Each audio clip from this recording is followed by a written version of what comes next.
I'm going to do a quick video of me talking because I have a pretty good story here and it's pretty long, so I don't want to make the video too long. But what I want to talk about very shortly is the fact that a lot of people I see on the internet or just in general, they really beat the hell out of themselves when they're in recovery. They look back on their past, they look at all the stuff that they've done, and they harp on it for longer than they need to. You do need to make amends with your past. You do need to look back on it and learn from the things that you did and the mistakes that you made. But dwelling on it every single day of your recovery is going to lead to a relapse. Okay? And that's just the cut and dry of it. If you keep living in a negative time of your life that you can't change, I mean, the past is dead. I say it all the time. If you keep living in that life and keep taking away from the present moment now, and keep living the stuff that you did wrong and the relationships that you lost, eventually you're gonna relapse.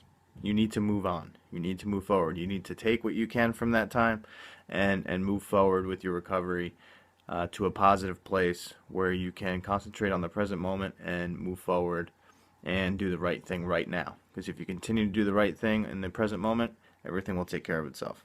Alright. Now today's email comes from John. Now I read one of the emails from John, I guess it was about a month and a half ago, and he hit me up and he said he wanted to share a more detailed version of his story, and I'm all for it. So I haven't read it yet, but I'm going to read it for the first time here. And he says, it all started for me when I was 21 and started going out and getting into the party scene, that I was introduced to the 30 milligram blues, or Roxy's, and they completely changed my life. I lost the love of my life, which was my girlfriend at the time, of 3 years to this drug, which I totally understand why she left, because I was stealing from my family and my siblings, just to feed my addiction and keep it going as long as I could.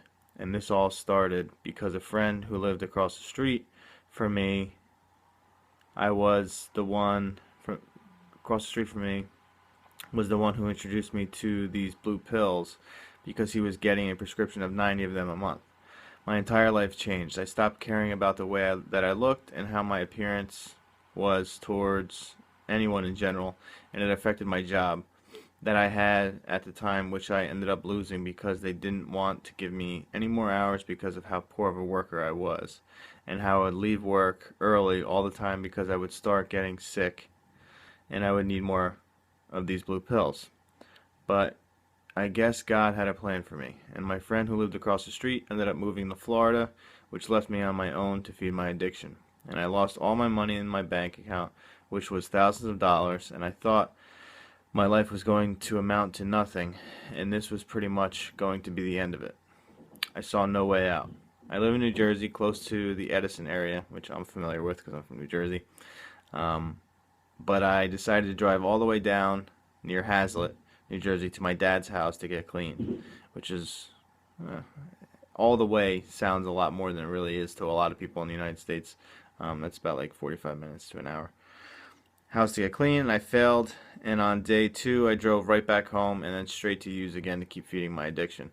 And I slowly started to search on YouTube for any kind of help when I came across your videos, and the video that inspired me the most over any of your videos is the video that you posted that says, "Do not fear opiate withdrawal." And you posted about a year ago this time when you said it was a rite of passage. It really truly is, and I went into withdrawal again after being addicted for a full year to these blue pills. I was doing about 200 milligrams a day on average.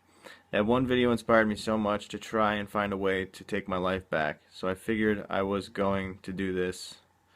If I was going to do this, I needed to do it 110%. Also, because my parents were threatening to kick me out of the house because they noticed I had pawned jewelry and stole money and was forging checks, doing so many terrible things, I figured this was probably my last chance to take my life back before it was too late. So I handed over to my parents all of my money, left my debit cards and credit cards and my car keys. I was ready to face withdrawal this time, but not fear it anymore. And when I tell you, it really truly was a good 7 days of pure hell, mostly because I couldn't sleep at all until about day 9, but it was totally worth it, 1000%. I took tips on anything I could to feel as comfortable as possible during the withdrawal, and I did it completely cold turkey with no methadone and no Suboxone, because I wanted to be free and truly be me again. I would say around day 5 I started to feel decently better, but I just wasn't able to get any sleep. Yet, so I was very drained and tired. It's been over a year now of clean time off of the opiates, because the last time I had used was November 5th, 2014. I just want to say to anyone out there that this past year has been the greatest year of my life. I now have a new job working 40 to 50 hours a week, making good money. I have an apartment with my best friend that I had lost through my addiction and was able to get back this past year. I also have a girlfriend who cares deeply about me, and we've been dating for a few months, and everything has just been falling into place. I know you hate it when people thank you, but I just want to say, if it wasn't for that one video and so many others that you've posted, I don't know where my life would be today. You give people hope on the internet who are sitting at home and don't know if they will ever find a way out.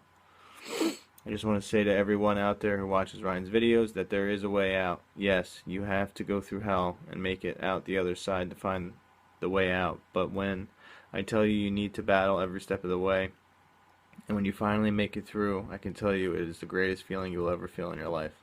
I started to love music again and movies and saw my friends again. I felt like I was free. I could do anything I want in this world. I feel like I can do anything I want in this world, and I feel like such a stronger person. Thank you, John. See, it was a long email, but it was good. I appreciate it, John, and thanks for the kind words, and congrats on over a year, dude. November 5th, sorry. Your clean date. So keep kicking ass and keep commenting, because I know you comment on a lot of the videos, and I appreciate all the support and you sharing this with me. Appreciate it. If anyone else would like to share their story, they can email me at ryan@compsupport.com. In the subject line, put YouTube story, my story, and let me know if you want to use your name, full name, last name. Stay anonymous, completely up to you. All right. Questions or comments below, and keep watching. Thanks.